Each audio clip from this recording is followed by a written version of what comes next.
Okay, I'm going to go ahead and start the meeting. It's 3 o'clock right now. So anybody that's attending can jump on.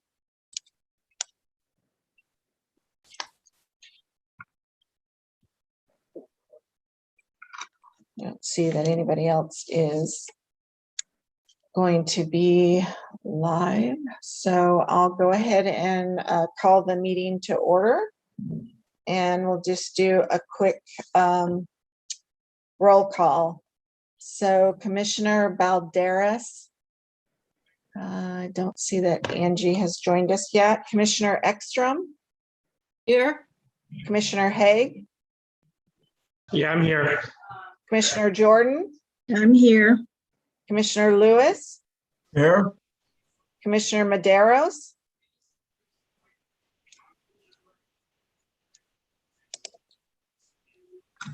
Nelson is here. I'm not sure if he's having an issue with his mute button, but I'll go ahead and mark you as here. Commissioner Moore? Here. Commissioner Nelson? Don, I see you up there. Here. Commissioner Alcott? Here. Commissioner Robledo? I don't see Felipe on just yet either. Commissioner Stewart? Here. Okay. And then as far as staff goes, I am Gwen, the city clerk, and I also have Jennifer Brown, our IT manager, on, and we will hopefully shortly have Christine Mollenkoff on. Mark Scott, our interim city manager, said he was going to jump on as soon as possible, but I don't see any attendees, so I don't think we're going to have any public comment unless the commissioners would like to comment. You will have a portion at the end of the meeting to do so as well. So I'll go ahead and mark down no public comment, and we'll jump right into the introductions. So let's just do it alphabetically. So Commissioner Angie Balderas, I don't see her on yet, so we'll go to Commissioner Randy Eckstrom. Yes. If you'd like to introduce yourself. Okay. Hi, I'm Randy Eckstrom, and I'm live in Sun City, Lincoln Hills. Part of it, I'm not getting all the people. Okay, thank you.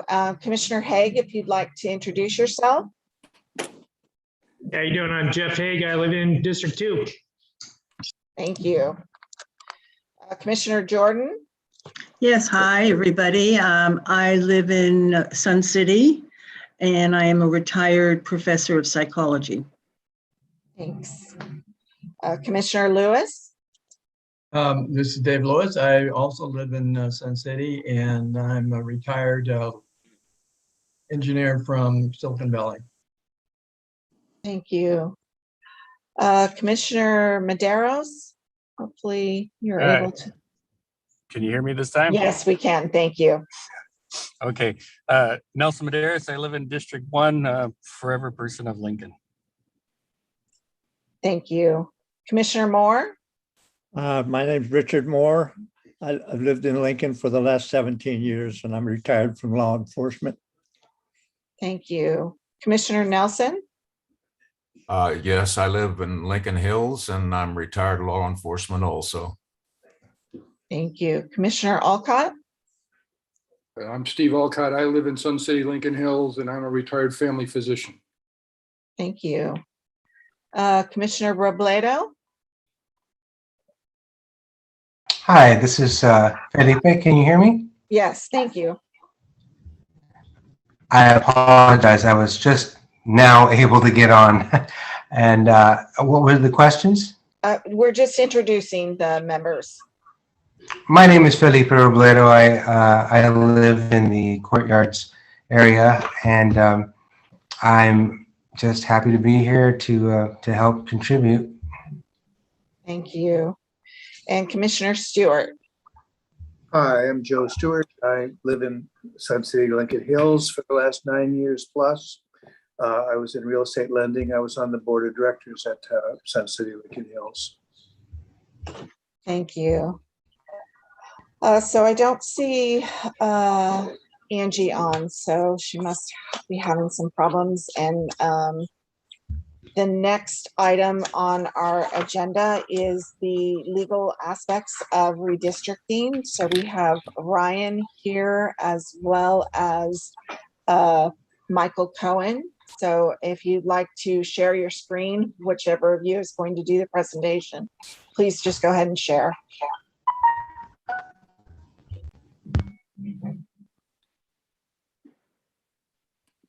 One second, trying to do it here.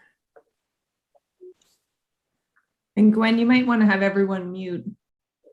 Yes, thank Well, you. unless you want to talk over Ryan, but. Yes, thank you. Please mute yourself if you haven't done so already.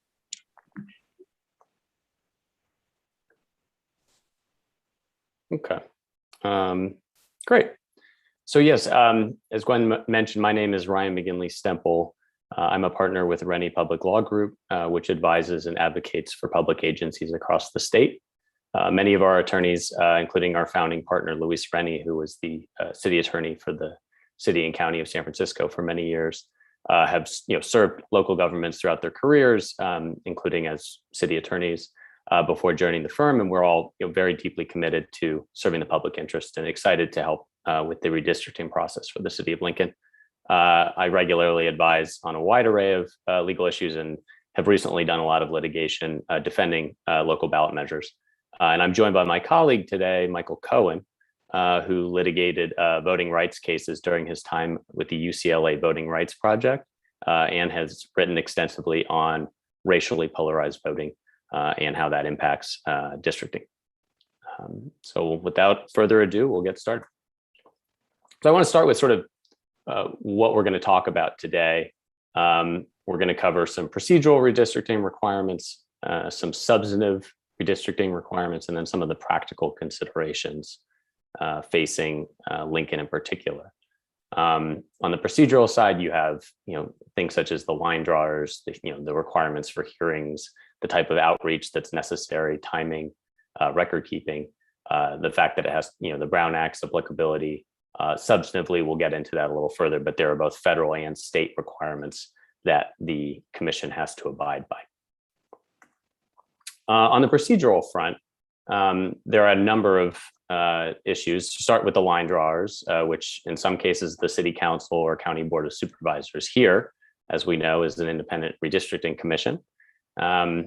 You've got you have to have under state law hold at least 4 public hearings, at least 1 before the draft maps are drawn, at least 2 after the draft maps are drawn, and those are those meetings after the draft maps are perhaps most important because the public has in hand proposed maps for the jurisdiction.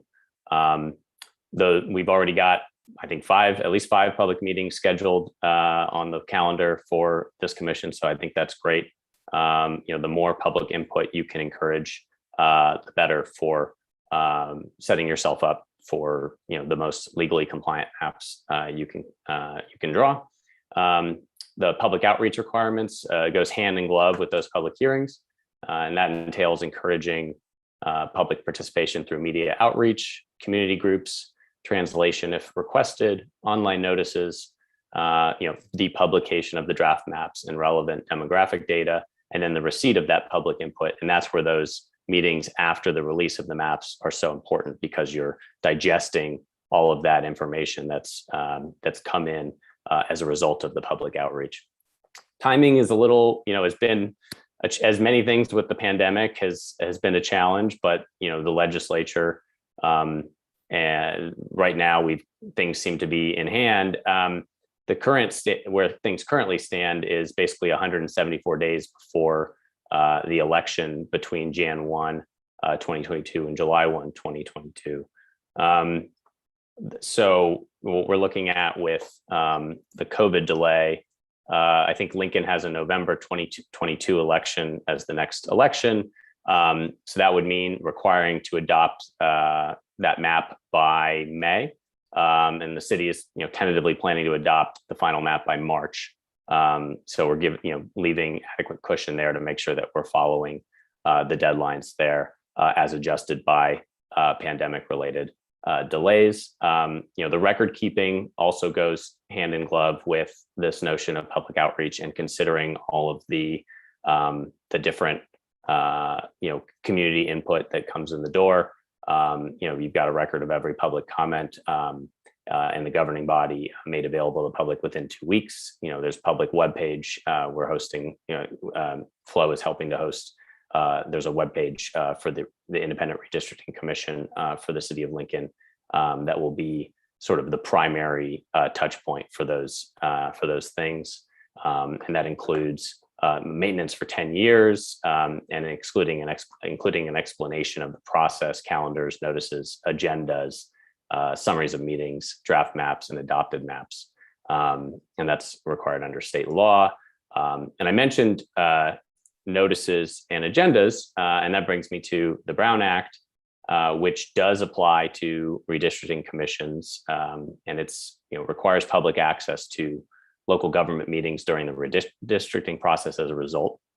And so generally, redistricting meetings for the commission must be noticed with an agenda and open to the public. That notice, as we're doing today, that notice for regular meetings is typically 72 hours of posting of the agenda. For special meetings under certain circumstances, 24 hours, and vanishingly unusual emergency meetings under specific circumstances. But that's certainly that's the exception, not the rule. And the agenda has to contain a brief description of each item of business to be transacted, and any closed session items would be a session with legal counsel outside of the public ambit would have to be included on that public agenda. And those can only be done in certain particular circumstances. And I think most important for our purposes here is that anytime the commission is doing its work with respect to redistricting, it should be doing so in one of these, in a duly noticed and agendized meeting, so that it's complying with its Brown Act obligations. Because if you have a congregation of a majority of a legislative body somewhere without abiding by the Brown Act to hear, discuss, or deliberate on any matter within its jurisdiction, then you run into problems. So that's a procedural consideration that's important to keep in mind.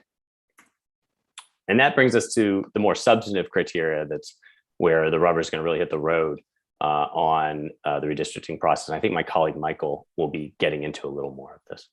Great. So AB 849, or the Fair Maps Act, sets out the redistricting criteria for California. Criteria are just the standards by which districts are drawn. These criteria are ranked, and they also implement a few changes for this decade's round.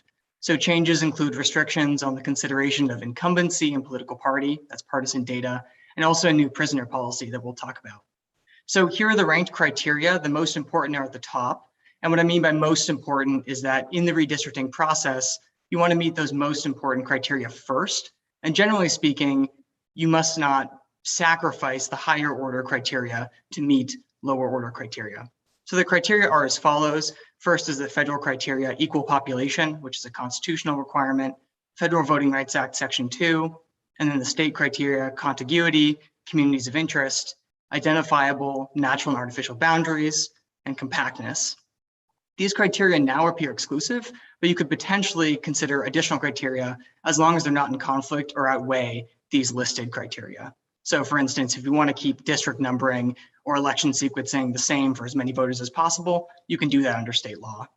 And again, there's a new restriction on partisan data, so districts can't be adopted for the purpose of favoring or discriminating against a political party. And we're going to talk through each of these criterion. So the highest level criterion is population equality. This is a constitutional requirement. California requires total population equality based on census data, but there are some exceptions to that. So state prisoners are excluded from the city's population unless the city's in their last known place of residence. And then federal prisoners are excluded from the reapportionment base entirely. The way to actually determine district size for the purpose of figuring out whether you're complying with population equality is a process in which the total population of jurisdiction is divided by the number of electoral districts to be drawn. So the resulting number is called the ideal district size. Here in Lincoln, there's almost 50,000 residents. So the ideal size would be about 10,000, but a little bit under. But you do have a little bit of wiggle room. So while congressional districts have to be as nearly as equal as possible, local electoral districts like Lincoln City Council districts can deviate from the ideal size to serve other valid governmental interests. And the most important other valid governmental interests are just the state mandated redistricting criteria in AB 849. So there's said to be a 10% deviation safe harbor of presumptive constitutionality. What that safe harbor means is that as long as voting districts don't deviate more than 10%, you're generally considered to be in compliance with the 14th Amendment. But that safe harbor isn't a guarantee, so it's important to always be aware of population equality and make sure it isn't sacrificed as you redraw district boundaries throughout the process. So the second criterion is Voting Rights Act. To best understand the Voting Rights Act, it's first important to understand vote dilution. So district lines can affect the relative weight of a vote in an election. I'm sure you all know. Drawing district lines that reduce the impact of a voter's ballot is vote dilution. This is the mechanism on which gerrymandering relies. So there are two types of vote dilution. The first is cracking, which is when you disperse a voting group among districts so that they're ineffective as a voting block. And by ineffective, I mean they can never form a voting majority to elect their candidate of choice. And there's also packing, which is concentrating a voting group in a district so that they constitute an excessive majority, diluting the minority vote in adjacent districts. And by excessive majority, I just mean more voters than is necessary to elect your candidate of choice. So the Voting Rights Act is where most litigation is going to be this decade in terms of redistricting. Voting Rights Act Section 2 prohibits district maps that dilute the vote of racial, ethnic, or language minority voting coalitions. But it doesn't always apply. It only applies where a minority group can form an effective voting block. So they form a group that is over 50% of the citizen voting age population in the jurisdiction in a district with otherwise valid boundaries.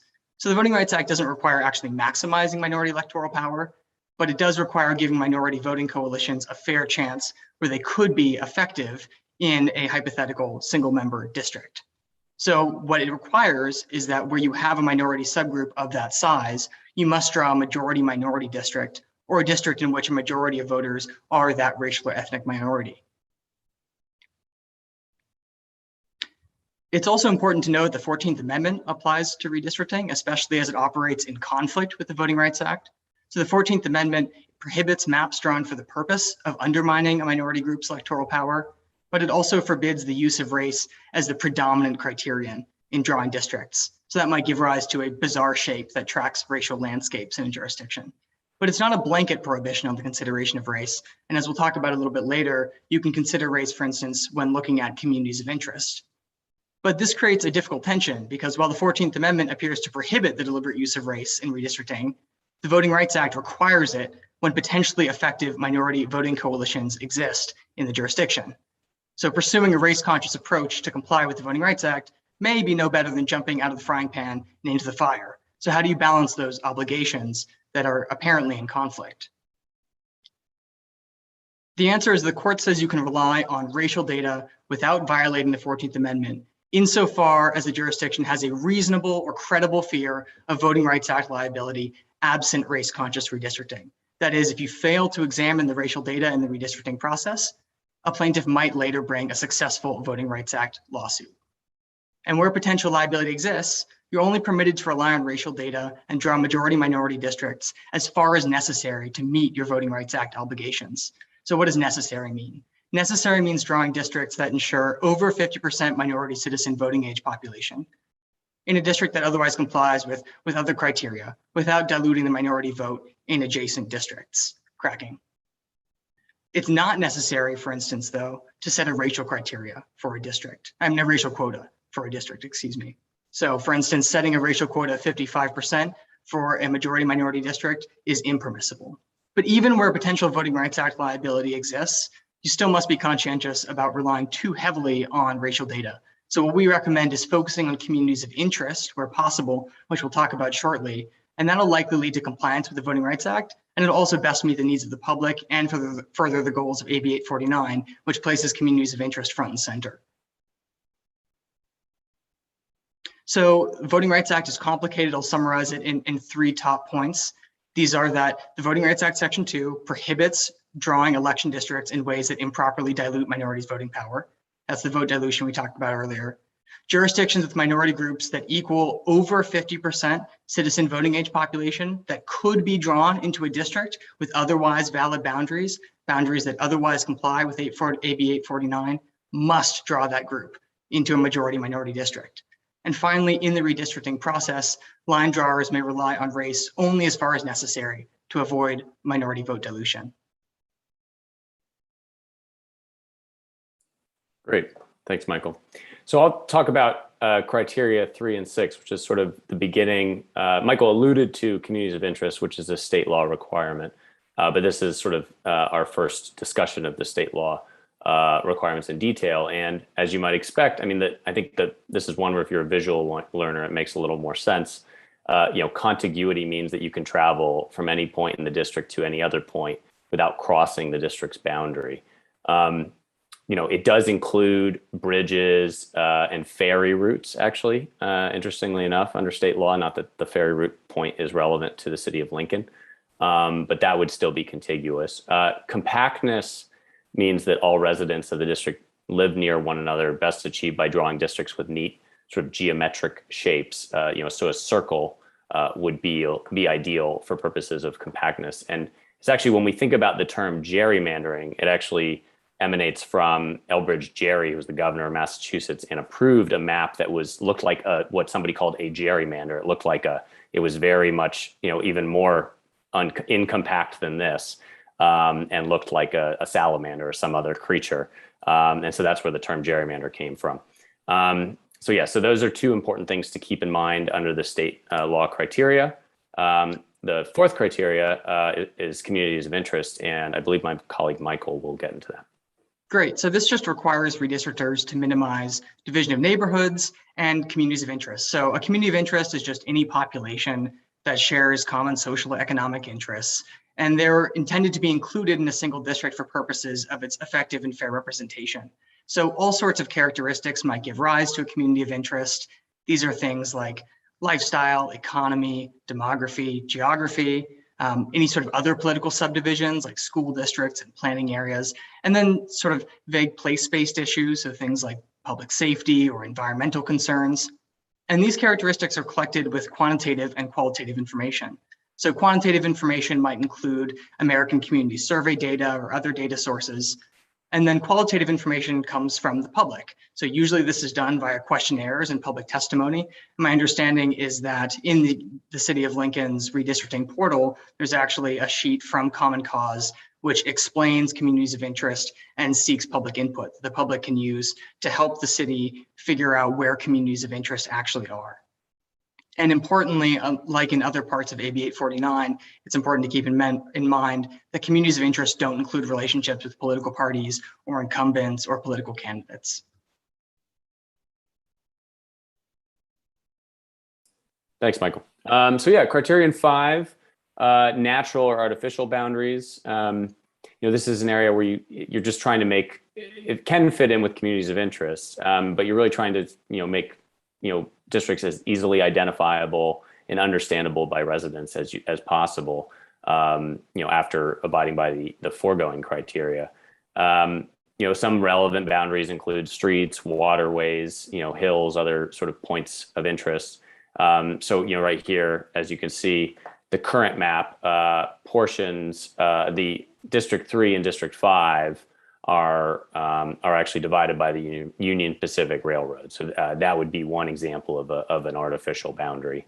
And so would State Route 193, for example. But you can think of other, natural boundaries within the city that could be sort of that you could look to as potential boundaries to use in the redistricting process.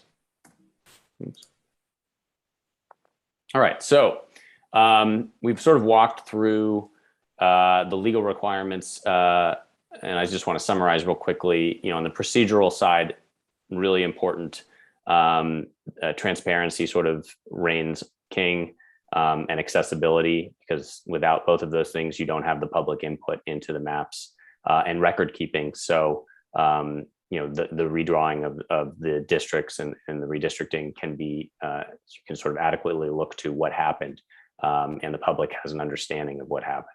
Substantively, there's sort of the state and federal requirements that we talked about, starting with the federal requirements of population equality, trying to get it as close to an ideal population in each district as possible. The Voting Rights Act and its intersection with the 14th Amendment, which my colleague Michael described, is very complicated, but we're here to help on that. And then tracking the statutory redistricting criteria required under state law, which includes communities of interest, compactness, contiguity, and natural and artificial boundaries. So with that, I will hand it over to Michael.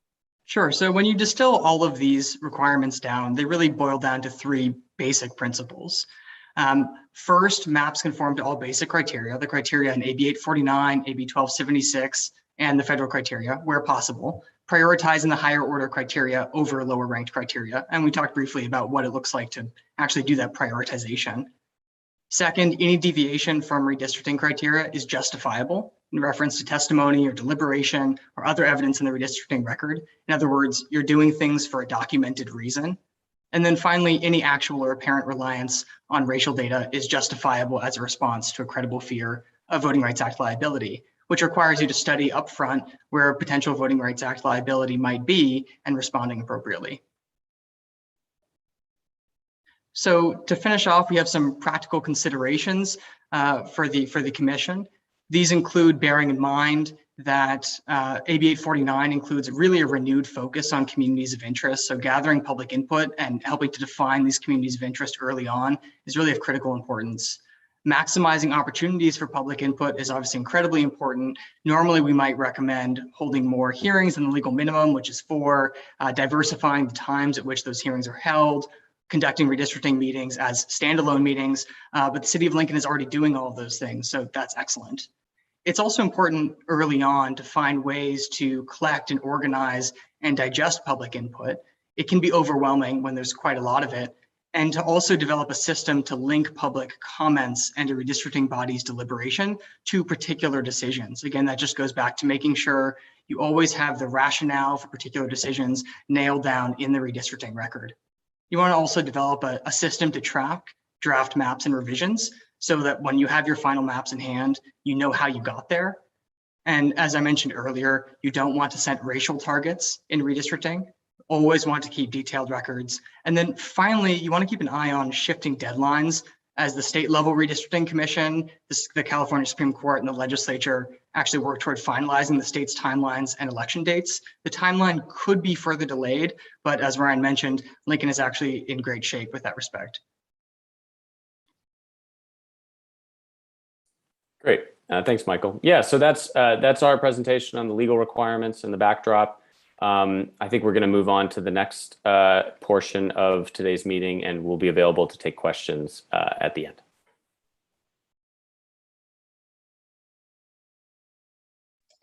Great. So next we have Kate, who is going to also have a presentation that she is going to share. So hold on, she'll get that up on the screen here.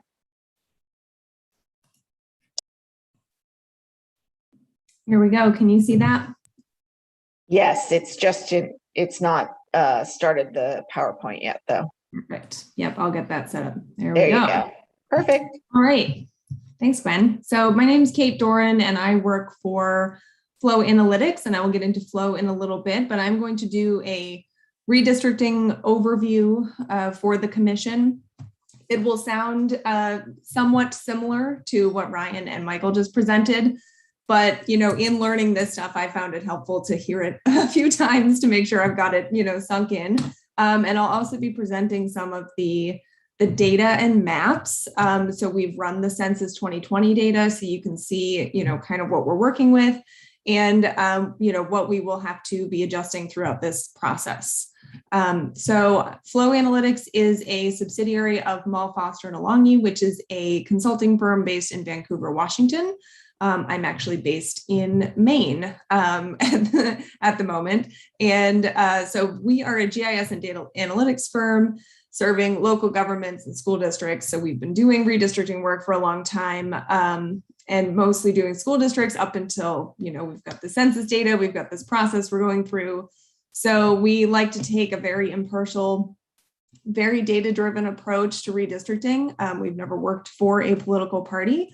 We have experience with lots of school districts and local government districts, port authorities, everything like that. But currently we are working on, I want to say over 50 redistricting projects with counties and cities across the country. So first, I want to talk through, there's kind of two parts of this process. So there's the outreach and engagement part, and then there's the analysis part, just to kind of get everyone up to speed on how the outreach and engagement part is going to go. So like you heard from Ryan and Michael, we're holding public hearings. This is a public hearing. It's also your first workshop as a commission. And one of them has to be held before you draw a draft map. So that is, that's what we're here to do. And then we will get into drawing draft maps in the next workshop. And then we are, engaging the community through, a website that lists all of the meetings and everything like that. We have pre-map meetings, online mapping tools, and then we'll be collecting feedback, especially about communities of interest and district maps that the community is able to be a part of the process and say, I want to make sure that my community is considered as one, place that's all within one district, and incorporating that feedback and considering that from the community. So the redistricting engagement website is at redistricting.lincolnca.gov, and that has all of the information that we have available at the moment. You'll see a couple of coming soon, like the mapping tool. But that is continuously being updated. So I'm working with Gwen and other city staff to make sure that we're, keeping this website up to date throughout the whole process. So if anyone wants to, check that out, please keep coming back to that for, updates and, updated links, agendas, meeting minutes, things like that will all be posted there. So the timeline that we are looking at, so we launched the Redistricting Engagement Portal website in June so that we could get applications for this commission. So it's been up for a little while. The IRC was selected. We are now at this green public hearing workshop 1. And then you'll see the next thing that's coming up is this launch district scenario modeler on the 23rd. So the reason that we don't have that launched for you yet, even though we have the Census 2020 data, which came out on August 12th, is that the California state database releases their data they are saying that they will release it on September 20th. And that is due to the, taking prison populations and assigning them the addresses of where they were living. And so that process, California is going through right now.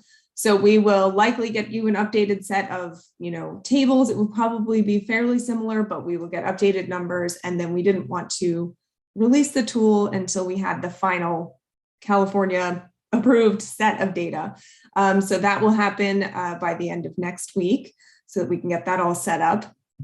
And then we will have the working group sessions 2 through 5 in October and November. And I believe we're going to talk through dates for when those will be during this meeting, but those will be happening. And basically you'll be getting together with me and other Flow demographers, and we will be looking at the community feedback that we will be collecting on the website. So once this tool is available, the community can draw maps, add testimony, and submit that information. And we will be collecting all of that and bringing it to the working group sessions and working through, how we're going to kind of redraw those districts.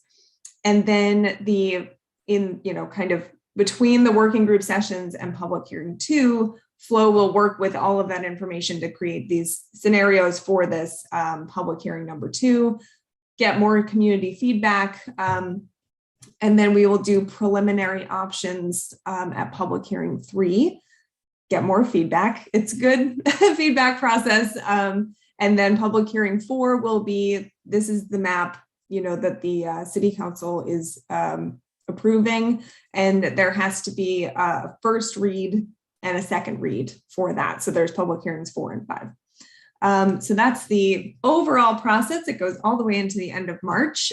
So I will be there for the whole thing. But I'm excited to start getting into the working group sessions as well. Just wanted to give you an overview of how the whole process is going to go. All right, analysis, which is my strong suit. I am a GIS analyst, a data analyst, but I also have a lot of experience in public meetings as well. So I'm excited, and facilitation, so I'm excited to work with everyone. This will look like a repeat, but it bears repeating. We will be doing all of these on the slide. So we are population balancing, making sure everything's contiguous. That's the easiest one. Doing everything in compliance. So when, it's fine to have draft maps that we're kind of kicking around where we are, trying to get to this, ideal set of district boundaries. But, in the end, any draft that's kind of put out there is has to be in compliance with all of the local, state, and federal laws.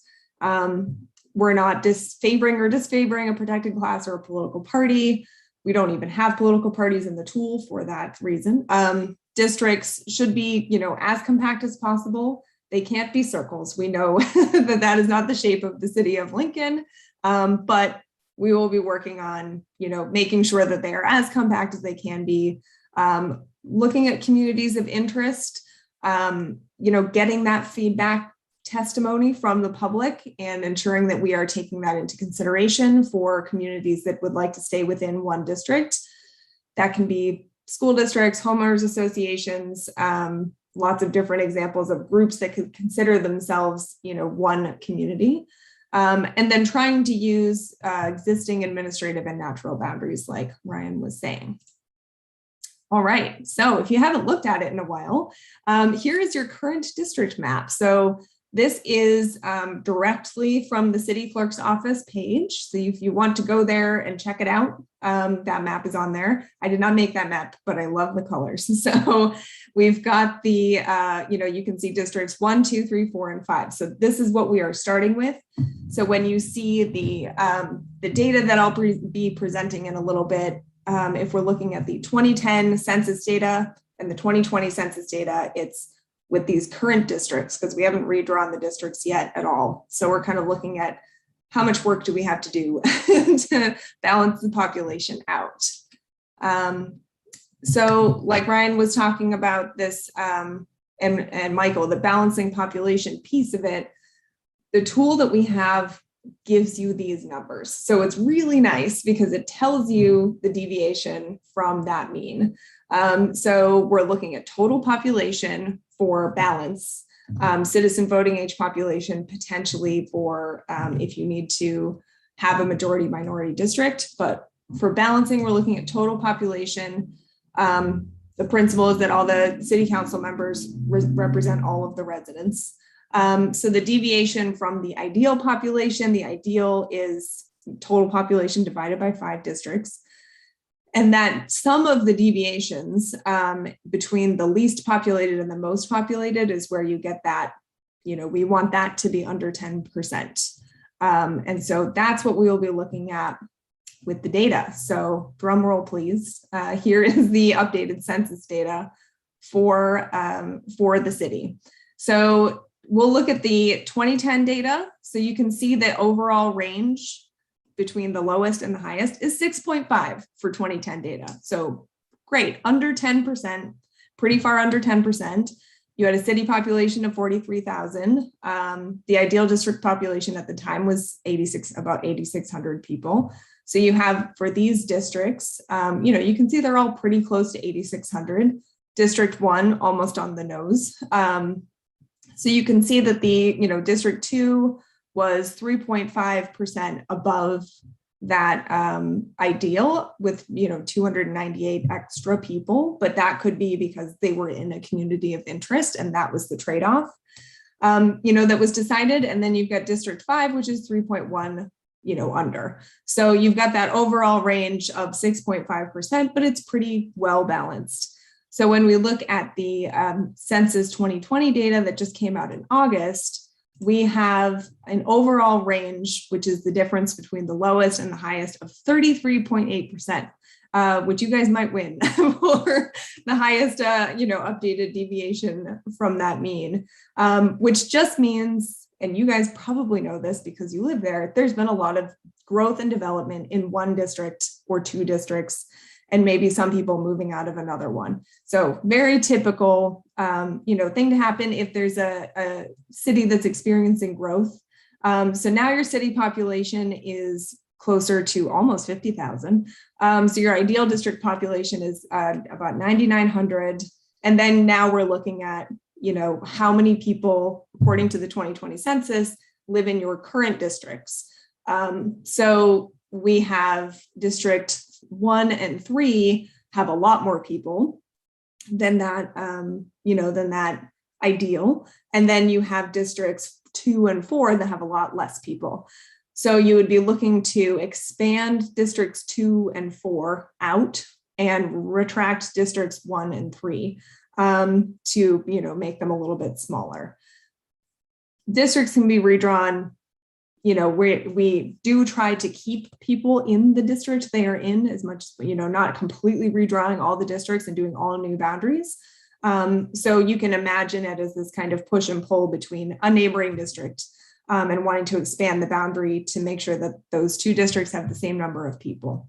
And you can see that, District 4 only went down about 200 people from 10 years ago. But now it's at minus 16.7 because the whole population has gone up quite a bit. So then you've kind of got this measure of, all right, how many people are we talking here, to balance this out? And you can start to see these patterns, like if you could, move these 1,700 or so, doesn't have to be perfect, people from District 3 into District 4, it would even those two out. So, maybe that's a strategy that we look at. Maybe there's a community that can be moved between these two districts, or maybe we're looking at another area to make sure we're keeping the communities of interest together and looking at a trade-off with another area. So it's just this iterative process that we get to go through to try to get to, what the best district boundaries that preserve communities that are contiguous, compact, but you can start to get a feel for, the work that we will be doing. So here's what this looks like on a map.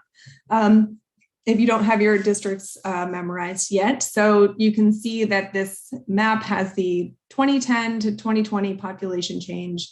So the difference in population is here. The lighter colors are less. So, District 4 lost some population in the last 10 years, and District 3 gained the most. So maybe and District 2 actually looks pretty good, so we're going to have to figure this out because District 1 gained a lot. So sometimes that kind of cascades, into different areas. But this is kind of what it's looking like so far. So you had 3 had the most growth, and then 1. And then 2, 4, and 5 actually had a lot of growth as well, had 1,400 people added to that district's population.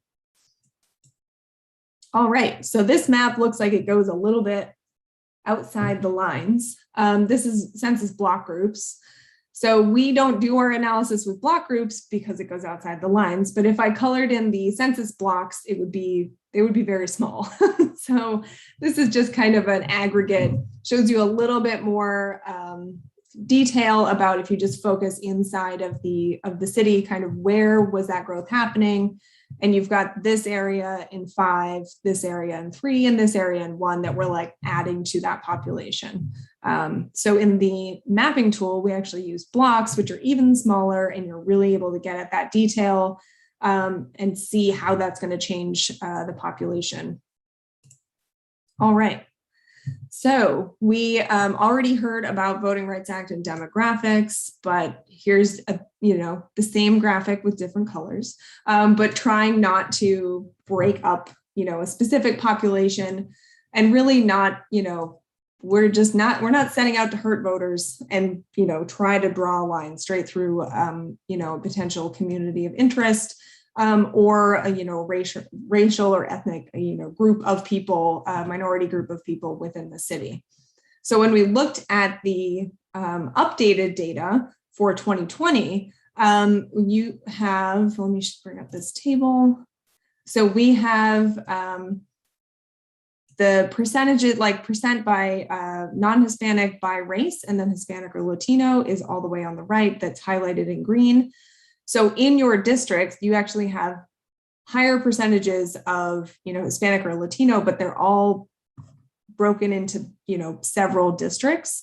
So that would be something that would trigger that citizen voting age population analysis, which we will rerun when we get the new data next week. But the idea is that when you look at that, data, it's looking like this community has been, or this group has been, this minority group has been split into, wasn't before, but with the new data, it is now split into several districts. So this would be something where we would have to focus on this when you're all working on the maps, and coming up with your criteria and your areas that you want to keep together. This would be an area that we would, I believe, be required to try to create a majority minority district within the city. And so I can show you what that looks like when we look at the demo of the tool later, but it is just something to start thinking about. And it is something that we include in the tool. So it's really easy to see, where are those communities? What districts are they in now? So we have communities of interest, and we also have racial and ethnic data in the tool. But specifically, this is what we were looking at with the 2020 data. And so we will have to make sure that we are paying attention to that as we are making these draft maps.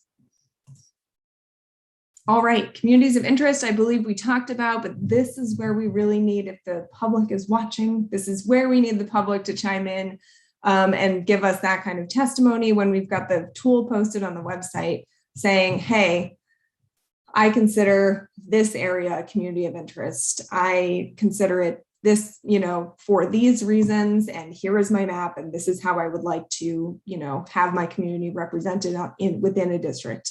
So that's where we're getting this information throughout the fall from the public, and trying to make sure that folks are able to, use the tool and provide that testimony so that we can use it in our analysis.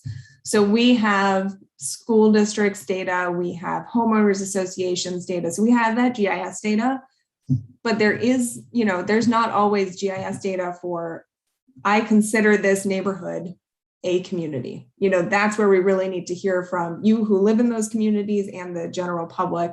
So we make sure that those are included in the analysis as well. So your school districts, for example, I tried to give it very school-based colors. You could, I think First Street Elementary, it's too small to be its own district, but you could draw a district boundary along that elementary boundary if it made sense. If that community if that area considers itself one community, just making sure that some of those areas are, completely contained inside of one district. It might work out, it might not, with how many people live in these areas, but we have this data loaded into the tool, and we can add other communities of interest into the tool as well, so that you can see, like, am I drawing, are we drawing these boundaries in a way that makes sense, and tries to preserve these areas. So that's just an example of a community of interest. There's several. All right, contiguity, compactness. I believe we kind of covered these enough. I don't believe that you have ferries that we need to consider. But yeah, major streets are a good place to start. Like, well, what if we took this whole area on the west side of the highway? Would that work? Just, it's kind of build them logically. When you're looking at it, does it make sense? Is it not stretching out, trying to grab an extra set of people? And that deviation from the ideal, we're looking for under 10%. We're looking to, get as low as we can while we're still keeping these in mind. But we also, understand if we're going on the other side of a river because of a community of interest, or if we are slightly overpopulation, but it's because we are, following all these other criteria. There's some give and take there. And so that's really what the process is for, to hone that. So the flow process, we're collecting data right now. We have data from the city of Lincoln already. We've gathered all the census data. We will be, getting community input. We will be creating scenarios for the commission to, work with at the workshops and being able to kind of think through these different ideas. It's a process that, sometimes the districts feel kind of like, well, they've been that way, so it's hard to imagine, what it could look like. So we try to help with scenarios, community input, and then we do revisions, and we've got the preliminary maps, public hearing, more revisions, and then the final. So it's just this kind of process where, I'm the gears in the process a lot of the time, and working through that. All right, so the next steps, I know I gave you this whole timeline going all the way out to March, but the next steps, immediate focus, we're launching the tool next Friday. It'll be available for the public. The commission can check it out, just so you can kind of start to understand the data. For the workshops, we will really be asking the commission to bring ideas. You don't have to bring a map scenario. So that's kind of like what Flow is here for, is to help synthesize all of this and make these, scenarios. But ideas about your communities, about areas that you think shouldn't be split by districts, areas that you think should be contained. All of that information we'll bring to that first workshop and start to synthesize that information and start getting a list together of priorities and what should we be trying to keep with these districts. So no homework, don't have to do any making any maps or anything, but the tool is available for the public. You can definitely check it out and start to get a sense of the data. We've got the workshops in October and November, and then the public hearings will be next year. And Gwen and I will be sending out more information about your workshops as well. All right, so the next thing I'm going to do is do a demo of the tool. So Gwen, I don't know if you had anything in between my presentation and the demo of the tool, or if you want me to just. No, yeah, just keep rolling along. Thanks, Kate. Great. All right. So yeah, you guys can definitely check it out on the website and we'll send you an email when it is available. And then we really want, and if you know people who are like this, my community was split by the last one and I don't want it to be, or we weren't split and we want to stay in this district, that's where you direct them to this map, and it has a survey component as well, where they get to say, this is why we really, want to stay together, and we'll be recording all of that forever for the next 10 years. So, all right, so let me go over to the map tool, and I'm going to just walk through it before we start clicking on anything. So I'm going to just kind of walk through each part of this tool. So we've got the total population. That is 2020 census. That's now. We've got the number of districts, 5, ideal population, the goal, but we know we're using block groups or blocks. We don't split them. So you're not going to get it perfect. But that's, you've got a number in mind that we're kind of aiming for. So you can choose a different base map. So right now we're looking at streets. Some people are very Google Maps, very streets oriented. They can find their way with streets. And then some folks, myself included, really like satellite imagery and would rather be able to zoom in and find my house, and that kind of thing, or like, oh, there's the golf course. So folks can use either one. Streets is a little easier to look at, once you kind of got your orientation, but we've got the 2 options. The edit mode, you can view existing boundaries, which, is kind of, I'm not able to edit this map when I'm viewing the existing boundaries. It just shows you like, here's, districts 1, 2, 3, 4, and 5 by block groups. So that's what, or by blocks, that's what the little, tiny pieces are. And then draw new boundaries is how we are going to have the public create maps that are what their ideal is, what they want to see. So I will get into the draw tool after I'm done kind of explaining the other pieces of this dashboard. If you're working on a particular district in the draw tool and you want to filter down to only that district, if you turn these all off, the whole map will disappear. Don't panic, you haven't broken it. And then you can click on District 1 and it will show the, just that district. So if you were like, I'm really interested in trying to figure out how to get District 1 down to the ideal, you could just kind of focus on that for a little bit and then come back and, turn the rest of them on and, work through them systematically that way. So that's just a filter. If it's easier to look at them one by one, sometimes it is.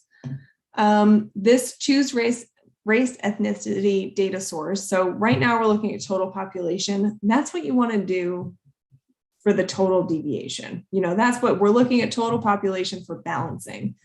But when you want to look at assigning areas, since we know the Hispanic population should have a majority minority district, that's the citizen voting age population like Michael was talking about. So it's not the total, we're looking at citizen voting age population.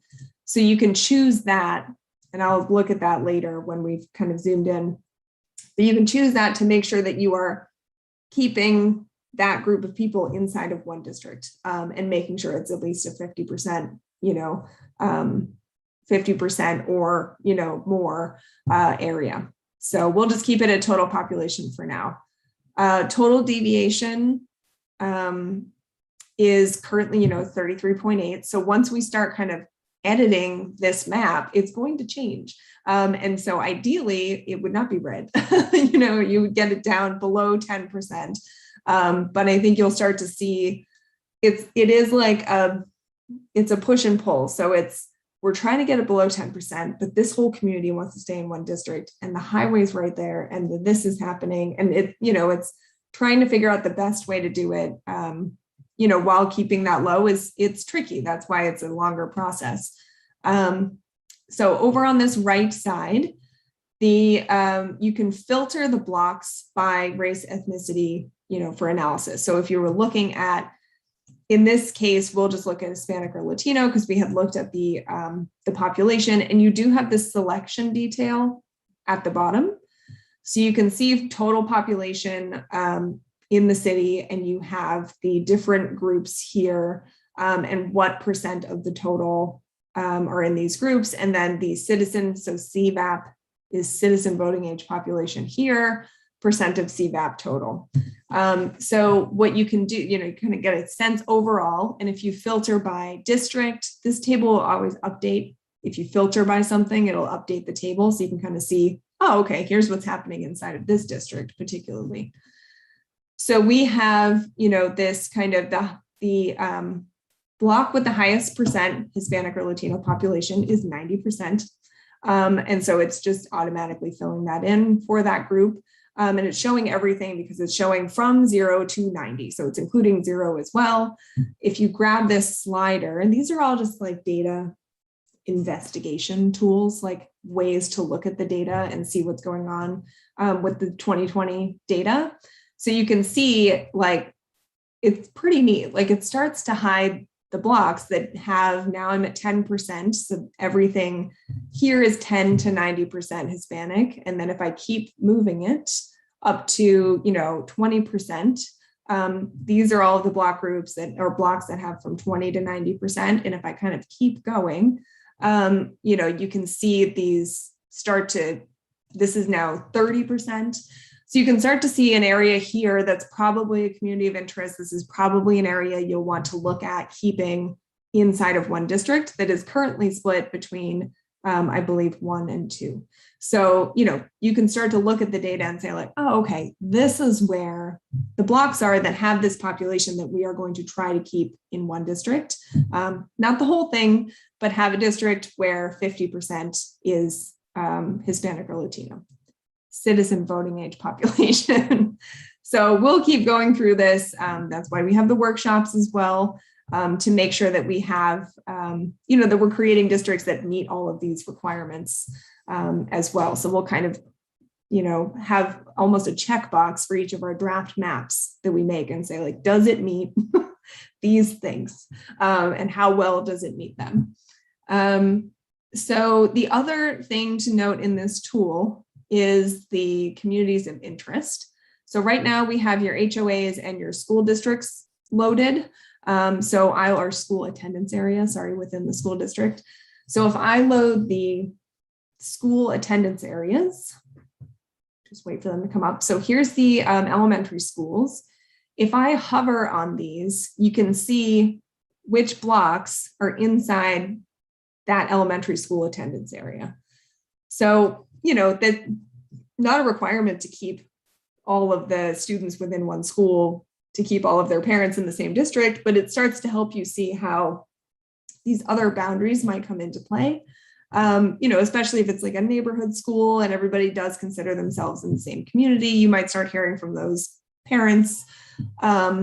So you have this other elementary school, which is over here. It's in 3 different districts.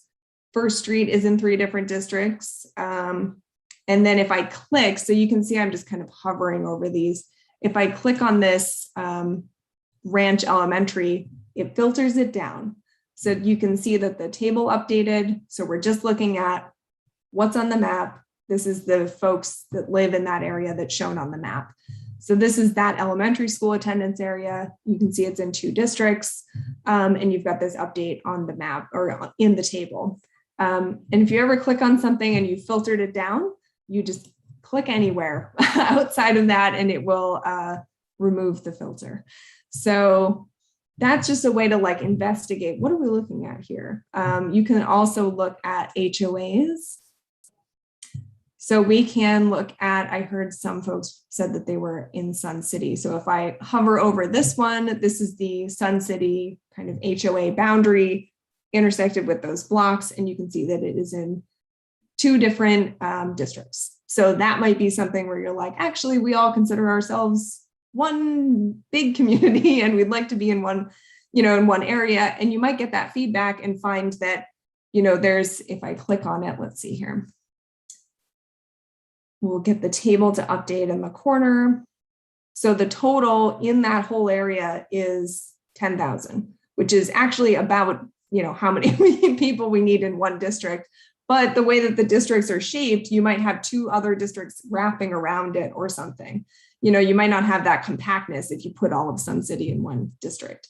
So just, things to think about, but this data is starting to be loaded into this tool. And if we get communities of interest information from the community, we can load it into this tool as well. And you can say, oh, okay, this area, they wanted to make sure they were all, considered one area. So we can load that into.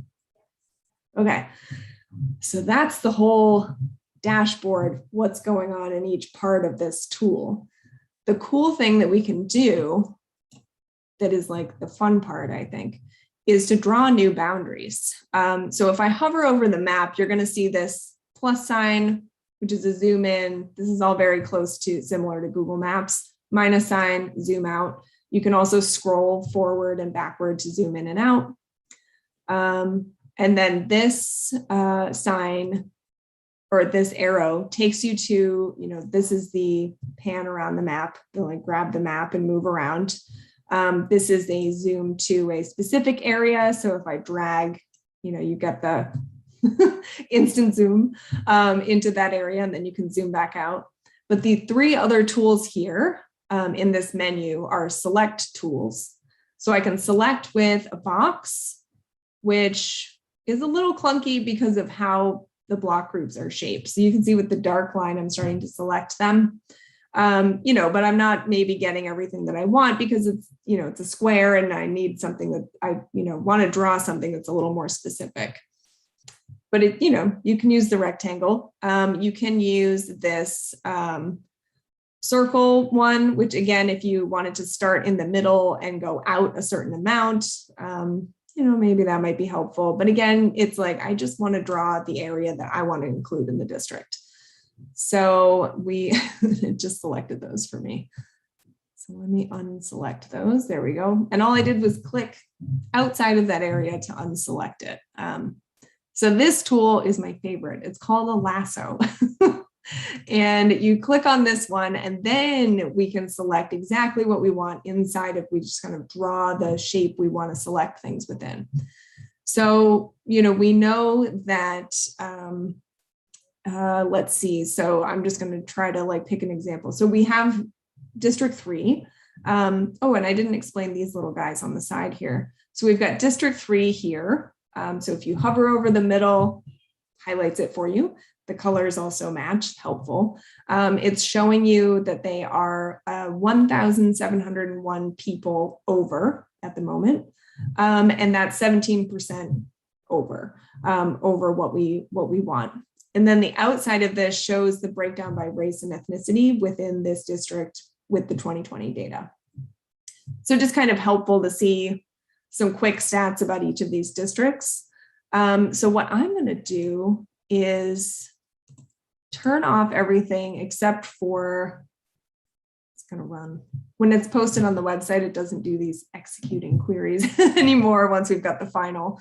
So I'm going to show, District 2 looks like it needs more people, and District 3 needs to, have fewer people. This is going to be very basic because it's not including all of the other information, that we will be getting from the community. But I can turn these off and say, I'm just going to work on 2 and 3, and let's see how we can go. All right, so I'm zooming in and say we want, and I've got my lasso tool selected. So say we're thinking, okay, we have this parkway and this looks like a good natural boundary. And we have 2 needs more people and 3 needs fewer people. So what if we draw this line to include and select that group? And what we're going to do is right click on this. And so we're currently in District 3. So this is something that is, the way the tool works, you have to remove them from the district they are in, and then they will be unassigned, and then we need to put them in another district. That's basically, the way that we're able to reassign them. It has to be this kind of 2 steps where we're removing these blocks from District 3 and they will be unassigned. And I am going to turn on the unassigned category just showed up, and it'll be gray. And it's going to throw off the deviation because now we have this 6th district that is unassigned. But in the end, we won't have any more unassigned folks. We're going to assign everyone in the end. All right, so I have these unassigned areas, and we want to try, and you can see District 3 has come down to only being 272 people over. So that's not, terrible. So we're going to select this again, and then I'm going to assign it to District 2 and see this add blocks to District 2. So all I'm doing is changing the codes behind the scenes. So we're saying, what if we try moving this area from District 3 to District 2? How does that look? So now we've got the deviation, we've brought it from 33% down to 27%. And District 2 it's a little over, it's 4.8% over. District 3 is 2.7% over. So it's a little exercise, but it does show you that maybe that's an area that you want to, consider, or that we kind of mess around with. And then I can turn them all back on again and zoom out and see what does that look like. Or, this area might not be on the table. Maybe it is part of this community, even though it's on the other side of the road, and we need to look at other, options. So it's going to be this whole process. Let me go back to my pan tool here. So now we've kind of created this, this is a new option. All we've done is change this one neighborhood. So you could really see kind of getting in here, and we hope the public does this too, where you can really get into this tool and try to move these pieces around. It's almost like a puzzle, and try to get that deviation down, and then come back and look at the communities of interest and see, did we keep them all in one placed? Are they still split? Is that still okay? So we're going to have all these conversations, and we will be using this tool in, Flow will basically be creating scenario maps based on this criteria. And then we'll be using this tool in the meetings as well, kind of live. So we'll be working on this, to come up with these different scenarios that we can present to the city council. I believe that's all with this demo. Really, it's, even if I had this filtered by district, it doesn't have to be filtered by district. You can go to the select tool and say, say District 4 has always really wanted the golf club as part of their district. Then you could go in and remove blocks from District 1. We'll just assign it. I think there's 12 people that live there. So, but maybe it makes it more compact in the end or something like that. Like District 1 extends pretty far across the top of the city and it's not as compact. So maybe this is a way to, make that area more compact. All of these are contiguous. So that's not an issue, but could be something like that. And then I'm going to add it to District 4. So you don't have to filter anything out. You can just click on the blocks and assign them from, remove the assignment and add the next one. But then this is what your, District 4 might look like. And maybe it makes sense to grab, they still need more people. They are minus, 1,600 people. So maybe District 4 takes this part of District 1 and that makes District 1 more compact. District 4 is still compact, so that kind of process of what are the thoughts, what are the ideas, who needs to stay together, who needs to be represented. So this will be up on the website by the end of next week. And what we really want is the public to submit testimony maps throughout the fall. We will have this video that will be up there, and we'll have some instructions as well that we post with the tool so that folks can sit and try to, it's almost like a puzzle where you're trying to get that deviation lower while taking all these other things into account. So we hope the tool is helpful for that. All right, Gwen, I think that is the end of the scenario modeler demo. Yeah, I just had one question and then I'll open it up to see if anybody else. Yes, I would love questions on this. So I was just curious, is there a submit button or, how do you save that map once you're all done? Very good question. So this is the, the tool that we have right now that we are waiting for the recently, updated or about to be updated California data. So what will happen is on the website, there will be a button that says, go to, district tool. It will open a new website and the website will have this tool and, the users kind of scroll down and they can see, they can make their map and say like, I'm done with my map. And then they answer some questions and at the bottom they hit submit. So it's kind of like a website where they make the map at the top, they answer questions and then they hit submit at the bottom. Great, thank you. So I'll open it up to see if any of the commissioners have questions. I don't see anything. So, I do see a hand raised. Commissioner Lewis, go ahead. Yeah, in drawing these maps, as you mentioned, we got a whole bunch of people moving into Sun City and a whole bunch on the other side of Joyner Parkway, and then especially over off of 193. Are these maps strictly based on the 2020 census, or do we take into account growing neighborhoods as well? The population balance has to be based on the 2020 census. But if if there's an area that's halfway developed and the other half is a field and it has no population, you could include it in the same, district because it's going to be developed and it wouldn't affect the population balance, if that makes sense. So we can take that type of, this is going to be a future development, let's keep it, or it's, partially developed, let's keep it in this district. As long as the population stays balanced, then, we can take those considerations into account. Great. Randy, it looks like you have a question. Go ahead. Yes, it's, will we have this tool available for us to play with Yeah, so Yes. when it's on the website, individually? yeah, so you'll be able to use it when it's up on the website, and then you can investigate the data. In the workshops themselves, we will be, I'll basically be driving the map for us, and creating.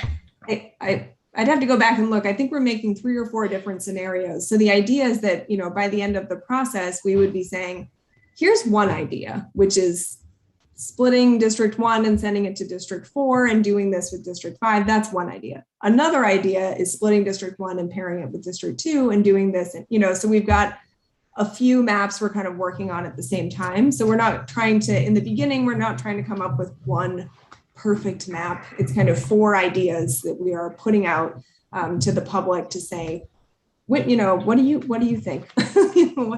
What are we missing? Is there a map you like best, or least? Yeah. So Gwen, if I could chime in on the last commissioner's question, there's a couple of issues tied up in that. So first of all, you guys are stuck with dealing with the current data that comes from the census. So there are a couple of rules at play. When it comes to annexations, there is a certain population basis that determines whether you have to redistrict or not, or whether those annexed properties, because this is a big issue in Lincoln. We've got a couple of annexations in process right now. Unless there's a certain population base that is going to be annexed into the city, then we don't have to go through a redistricting process. They can just be annexed into like the most regionally based district. So I wanted to make sure that was clear, because that's a big issue in Lincoln, and I know that the commissioners online probably wanted to know that. Christine. Nelson Medeiros, Commissioner Medeiros, please go ahead. Yeah, the question I had was, is this tool, this program, going to be able to be used by anybody in the public? I'm assuming it's strictly not based just to commissioners, so anybody could use this, come up with a different format and submit it to the city as well? Yes.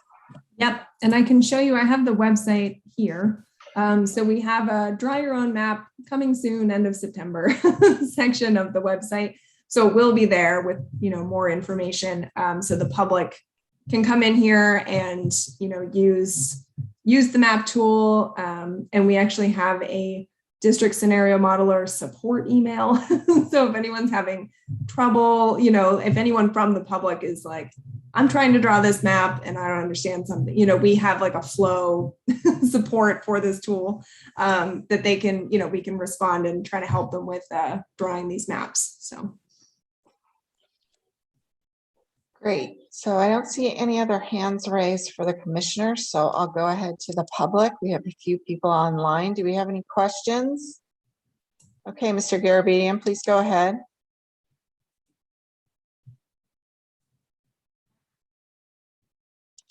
Can you unmute yourself? There you go. Congratulations, commissioners. I'm Mike Garabedian. I live on Shellbach, which I guess is in the northernmost district now. And I came too late into the last process to be effective in the process. So the ideas I had weren't really reflected in the maps that were proposed, and it seemed to be too late to propose another map. This was kind of an interesting factor. The 2 issues I'd like to point out is that, as you saw earlier, the Hispanic population was divided in 2, and it was divided along 4th Street. And I raised a concern about that because 4th Street has just the street itself has the heaviest population of Hispanic names on each side of the street. It seemed like a no-brainer to me, but the council adopted it, and one member said they're just adopting the whole thing because it's coming up for very soon for the process you're in now.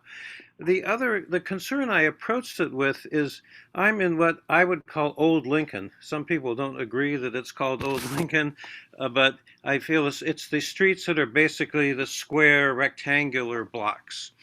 And my bias, frankly, was that Old Town ought to have its district, the old part of the city. And I thought about that because one of the council members thought that Old Town should be part of each of the 5 districts, to me, which was sort of like breaking up the district instead of respecting that it should have its own district. So I just wanted to make those 2 points because there was that history that happened on dividing 4th Street, which I thought was a mistake. I'm not saying that it was illegal, but I think there was a legal question about whether that should be done, but I'm not an expert on this area of law, and so all I can do is suggest it as a concern. So really, thank you for this opportunity to weigh in right now. Thank you. I don't see any other hands raised. So we'll go ahead and move. Oh, I do see a panelist. Commissioner Balderas, welcome to the meeting. Sorry I was late. I That's had okay. a question. I had a question on the HOAs. The HOAs that you put in were just are they just the larger HOAs? Because I know for a fact, I do live on Shellbach as well. And the houses that are behind us, those, because I used to own a house there as well, those KV homes, those are HOAs as well. And so yeah, so I think I can go back and make sure that made it into the data. But that might be something I'll just check with Gwen and Jennifer on the data. And I mean, there's smaller HOAs as well. My son owns a home on H Street. There are only 4 houses and it's an HOA. I mean, I don't know if that's that important, but I'm just letting you know that that's not the complete list. If it's areas, they might be areas that are bigger than census blocks, like an area of 4 homes would be contained hopefully within 1 census block. But we definitely would want to make sure that we aren't splitting a small HOA in half between 2 districts. So yeah, that we can look at the GIS data and see if we need, if there's anything else we need to add in. Okay, thank you. Good question. So as Kate said, right now we're not working with the tool. That'll come next week and beyond.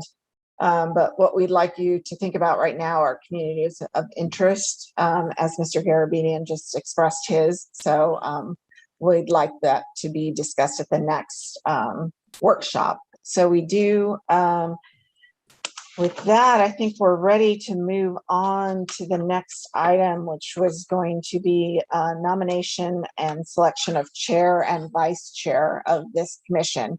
So if anybody would like to either nominate somebody or volunteer to be a chair, vice chair, I do know we have a couple people that have had experience with committees and other nonprofits. So please, we do need a chair and vice chair just to kind of keep the meetings organized when we start voting on maps. So thank you, Commissioner Lewis. You need to unmute yourself. Yeah, we just met each other. How can we go around nominating chair and vice chair at this? Are you expecting that to happen at this meeting? Well, we're not going to have a whole lot of interaction other than the work sessions, which I think most of these meetings are probably going to be virtually. So I don't know. I can certainly take, that was kind of the introduction period to get a feel for who we are. If you'd rather put this off to the next meeting, we can do that. And if you'd like to send in a bio, or if you'd like to volunteer to be a chair or vice chair through that process, we can certainly do that. Christine, do you have any other suggestions?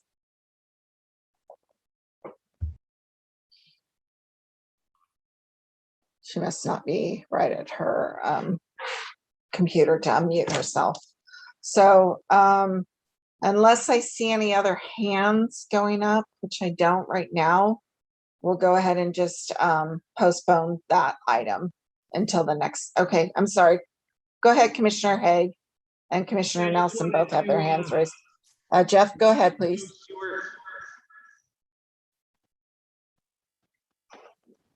Jeff? Yeah.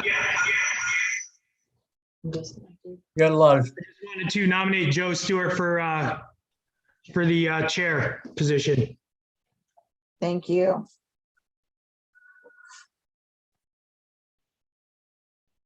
Commissioner Stewart, you need to unmute yourself. Mute. I need to pass on that. I've got just too much going on in my world for the next 4, 5, 6 months. It's just not going to work well. Thank you. Commissioner Nelson, go ahead. I thank you, though. Well, I'd be more than happy to help out in either position at this point, but I have to kind of agree. We don't know each other at this point, but I have had extensive experience in public service environment with Brown Act and those type of issues. So I could help out in any way that the commission would prefer. Who's Thank you. speaking? Who was speaking? That was Commissioner Don Nelson. Okay, thank you. And Commissioner Angie Balderas has her hand raised. Go ahead, Angie. Is it possible that we could meet like in person? Like, I know because of COVID, but I mean, could we like meet for coffee or something? Because I think it would be helpful. Well, no, so this is a Brown Act body, so it has to be a noticed meeting.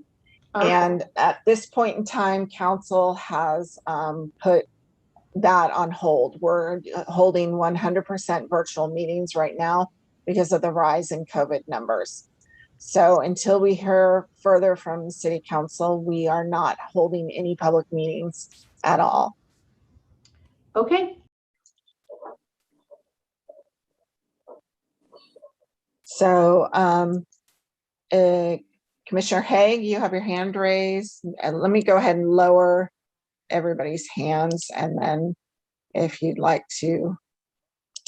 No, that was a mistake. I'm sorry. That's okay. And so if anybody else would like to volunteer, otherwise we can postpone this until next meeting.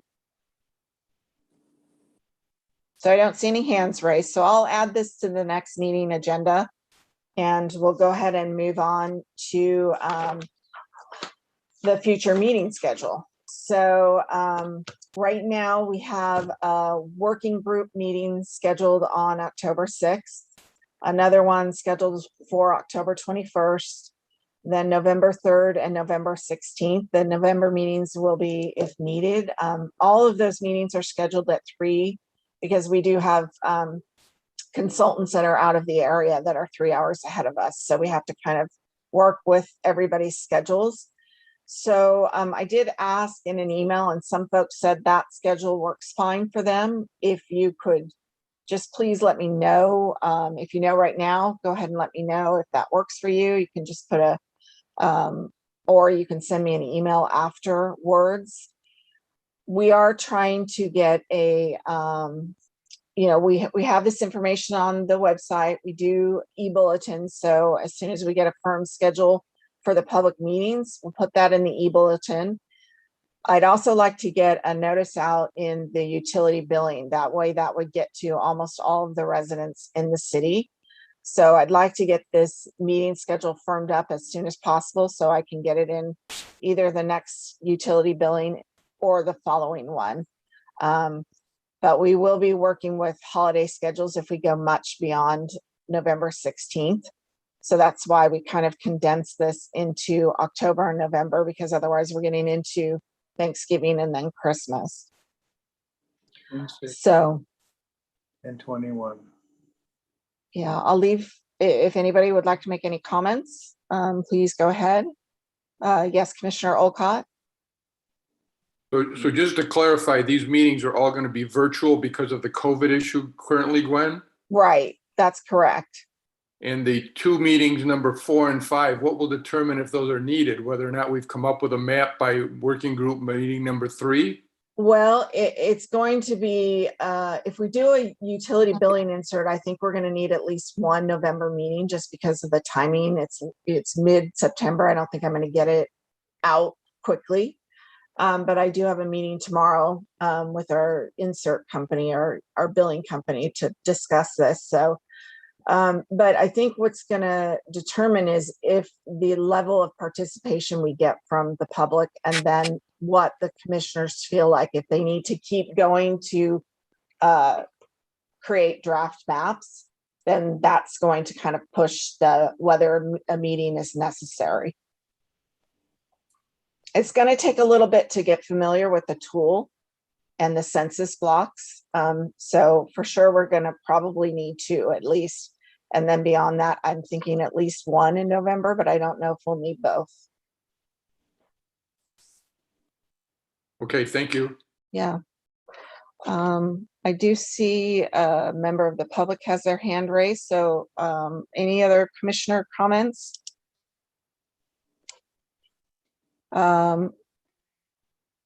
Commissioner Lewis, go ahead. I'm just curious. We have the district commissioners, and then we have members at large. Is there any difference between the two? Yes. I don't know if they would like to explain it, but our flow analytics is mainly dealing with the mapping tool. And then our legal group is determining whether the maps comply with all of the rules and requirements from those federal and state laws. And I'll let them add anything else if they'd like to, but that's basically the difference. I don't think you understood my question. We have the district commissioners, and then we have the members at large on this commission. I'm sorry. I didn't. In between the two. No, they're all commissioners. It's just the method of selection. So we were required to have 1 member from each district. And so we selected those first. And then we had at-large members. We had 6 additional members. And so those are spread out throughout the city. So yeah, this is the city attorney, Christine Mullenkoff. So yes, our duty as charged to us by our city council was that each district have at least 1 member representing on this committee. And then anybody who applied that didn't get picked for that 1 district went into a pool, and that's where we chose the other members from. But 1 vote is 1 vote. There's no weighted scale here. Thank you. Okay, we do have a member of the public, Mr. Garabedian. Please go ahead. Thank you again for a chance to weigh in here. Actually, I think the city attorney would be able to answer or deal with this issue, because I'm not an expert on the Brown Act, but I believe that there is a way to get acquainted if the members want to talk to each other. There's a possible way to do that without violating the Brown Act. Perhaps the council could, such as individually, but then there are certain limits. So perhaps the council could help understand that. Thank you. Thank you.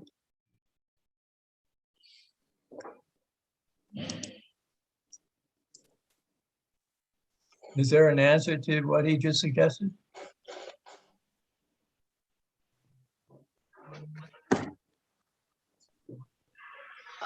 I'm not entirely sure that I understand the full complexity of the question, but I think at this point, it's something that I can take under consideration and come back to the body with.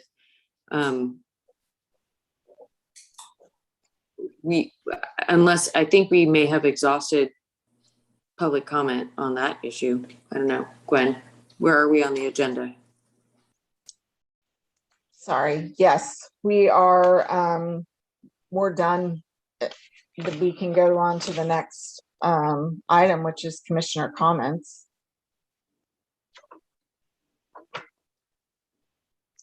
So I don't know if the commissioners have any other comments.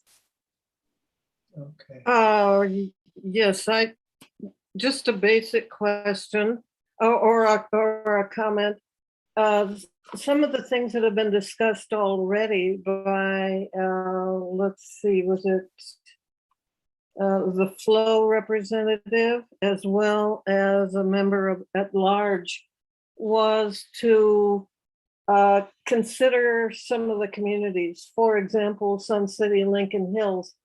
I believe we would probably view that as a group, as a special interest, however you want to carve it out. We're basically the same demographic. We don't have kids in school, those kinds of things. We may have grandkids in school, but not our own kids. And then again, I also think like old downtown. I tend to think of that in my mind as probably an area also. So I'm suggesting perhaps to start would be starting with some of those considerations, as well as some of the new developments that might consider themselves a community as well. Thank you. So Commissioner Maderos, please go ahead. Yeah, no, I'm in agreement with obviously what kind of Rand's comments is. So I just want to piggyback on hers, along with the comment from the public there as well regarding, some of our districts that we're currently at kind of divided communities, known communities, whether it's a development from HOA, developed from active adult communities, developments from downtown. We're going to do our best to obviously make sure that we keep those communities as one and not try to divide right down the middle, because even like Sun City, as she mentioned, it's divided into two different districts where that's kind of one community. So the ideals are there. Some of the things she highlighted, though, the demographics aren't there because they're solid.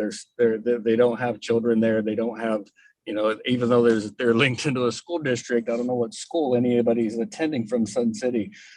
So our goal is obviously that we're going to try to carve this out as best we can with keeping the populations at that 9,600 to 10,000 range per every 5 districts. And that's kind of why I kind of wanted to join on this commission, to just make sure that, we all see kind of eye to eye that a difference of a community from across the tracks is a difference from a community from the north end of town to the south end of town. So we'll make Lincoln a pretty great place by doing so.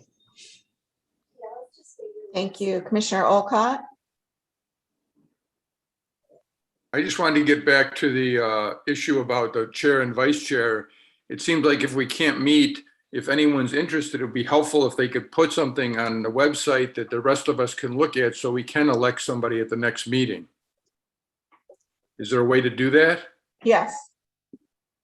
So I would encourage any of the commissioners who are interested or have experience and are willing to take on that responsibility to put out a little bio or something that the rest of us can review. And as Mr. Lewis said, it would be helpful for us, I think, if we're going to have to pick somebody to do that, if there are more than 2 people willing to step forward and take those positions, because I think those would be important. Thank you. Thank you. Commissioner Stewart? Yes, am I unmuted? Yes. I would first like to mention that I'm hoping that we'll get hard copy of the things that you showed on the screen, particularly in the first half, as you race through it. It's a lot of Greek to us that are not used to the governmental side of things, and maybe are to the HOA and other kinds of volunteer organizations structures. So it would be nice to see that stuff in print that you rolled through about the whys and wherefores and the can and can'ts, to be able to get sent a copy of that or emailed a copy of that. Absolutely. I'll send it out after the meeting. Sure, I appreciate. Beyond that, I wanted to also give my apologies.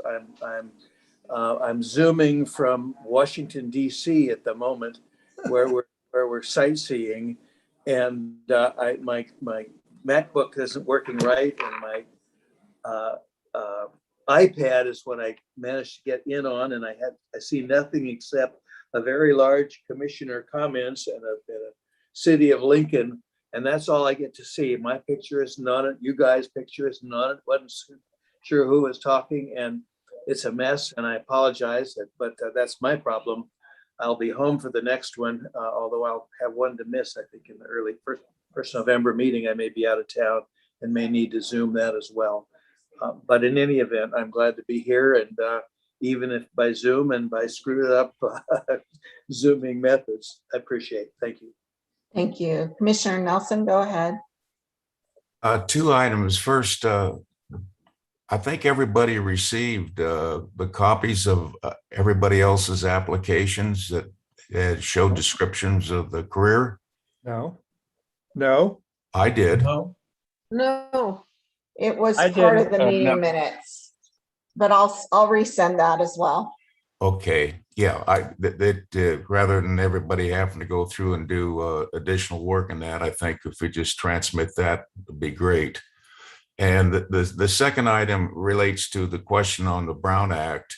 And we have to be very careful with that. They're even including emails where you have a chain showing more than two people. We got caught in Placer County inadvertently by the email process of sharing emails with other commissioners.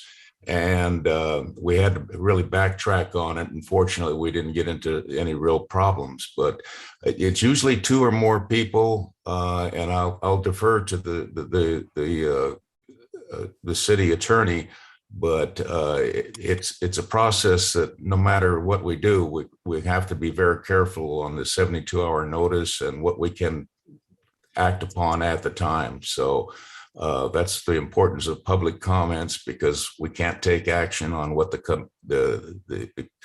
community wants to do at the point. It has to be agendized at the next meeting. So there's a lot of varieties in there, but I just wanted to give a little information to you people up there that the Brown Act is something that we just can't go out as a social group and have a great discussion and meet.